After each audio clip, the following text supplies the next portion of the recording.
2026 বিশ্বকাপ বাছাই পর্বের জন্য চমক দেখিয়ে স্কোয়াড ঘোষণা করতে চলেছে আর্জেন্টিনা। দর্শক, লিওনেল স্কালোনির চমক আসতে চলেছে খুব শীঘ্রই। কারা কারা থাকতে চলেছেন স্কোয়াডে এবং কারা কারা থাকতে চলেছে লিওনেল স্কালোনির চমক হিসেবে, আর্জেন্টিনার স্কোয়াডে বা কেমন হতে চলেছে। দর্শক, এসবের বিস্তারিত আপডেট জানুন আমাদের আজকের ভিডিওতে, তাই ভিডিওটি শেষ পর্যন্ত দেখতে থাকুন।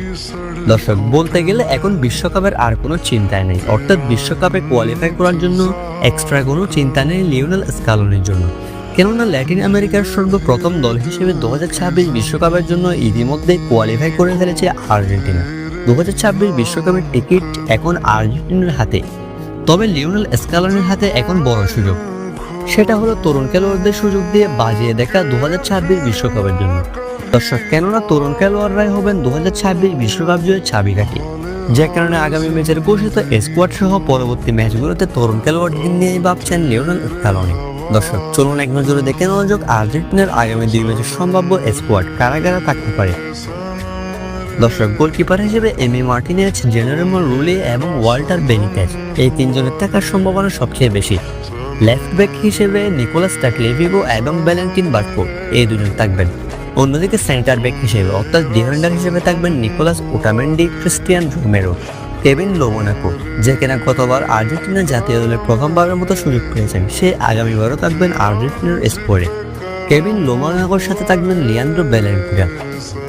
দর্শক, লিসান্দ্রো মার্টিনেজ এখনো পর্যন্ত পুরোপুরি সুস্থ হননি, যে কারণে আর্জেন্টিনার আগামী ম্যাচের স্কোয়াডে তার থাকার সম্ভাবনা কম বলা চলে। অন্যদিকে রাইট ব্যাক হিসেবে থাকবেন নাহুয়েল মোলিনা। দর্শক, এটাই হতে চলেছে আর্জেন্টিনার ডিফেন্স লাইন বিশ্বকাপ বাছাই পর্বের আগামী 2 ম্যাচকে সামনে রেখে। অন্যদিকে মিডফিল্ডে আসতে চলেছে বড় চমক। দর্শক, যেখানে লিওনেল স্কালোনির হাতিয়ার হতে পারেন ফ্রাঙ্কো মাস্তান্তোনো, ক্লাউদিও এচিভেরি এবং নিকো পাচরা। দর্শক, নিকো পাচ আর ফ্রাঙ্কো মাস্তান্তোনো, এই দুই আর্জেন্টাইন সুপারস্টার যে আগামী 2 ম্যাচে থাকতে চলেছেন, এটা অনেক প্রকার নিশ্চিত বলা যায়, কেননা বর্তমানে এই সকল খেলোয়াড়দের নিয়ে কাজ করছেন স্কালোনি। তবে ক্লাউদিও এচিভেরির ব্যাপারটা এখনো নিশ্চিতভাবে বলা যাচ্ছে না। তাদের সাথে মিডফিল্ডে রদ্রিগো দি পল, অ্যাঞ্জেলো ফার্নান্দেজ, অ্যালেক্সিস ম্যাকালিস্টার এবং আর্জেন্টিনার নতুন ডিমারিয়া, থিয়াগো আলমাদা তো থাকছেন। দর্শক, ইনজুরি কাটিয়ে মাঠে ফিরেছে আলেজান্দ্রো গার্নাচো এবং নিকোলাস গঞ্জালেস, যে কারণে লেফট উইঙ্গার হিসেবে তাদের থাকার সম্ভাবনা সবচেয়ে বেশি। অন্যদিকে বর্তমানে ইনজুরিতে রয়েছেন আর্জেন্টাইন সুপারস্টার লিওনেল মেসি। তবে আর্জেন্টিনার স্কোয়াডে তিনি থাকবেন, কেননা আর্জেন্টিনার আগামী ম্যাচগুলো অনুষ্ঠিত হবে আগামী মাসের শুরুতে। তার আগে সম্পূর্ণভাবে সুস্থ হয়ে যাবেন লিওনেল মেসি, যে কারণে লিওনেল মেসিকে দেখা যাবে আগামী 2 ম্যাচে।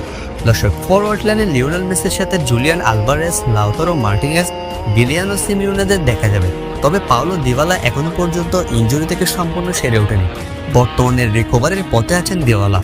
স্কোয়াড ঘোষণার আগে ইনজুরি থেকে ছেড়ে উঠলে পাওলো দিবালাকেও দেখা যেতে পারে আর্জেন্টিনার ফরওয়ার্ড লাইনে। দর্শক, সবকিছু মিলিয়ে এরকম একটা স্কোয়াড ঘোষণা করতে চলেছে স্কালোনি, যেখানে ইয়াংস্টারদের উপর বেশি প্রাধান্য দিচ্ছেন তিনি। আর মাত্র কয়েকদিন পরে আর্জেন্টিনার স্কোয়াড ঘোষণা করবেন আর্জেন্টিনার এই মাস্টার মাইন্ড কোচ। দর্শক, এই স্কোয়াডটি আপনার কাছে কেমন লেগেছে? আর ভেনেজুয়েলা ও ইকুয়েডরকে কি এই স্কোয়াড নিয়ে হারাতে পারবে আর্জেন্টিনা? কি মনে হয়? কমেন্ট বক্সে অবশ্যই জানিয়ে দিন আপনার মতামত।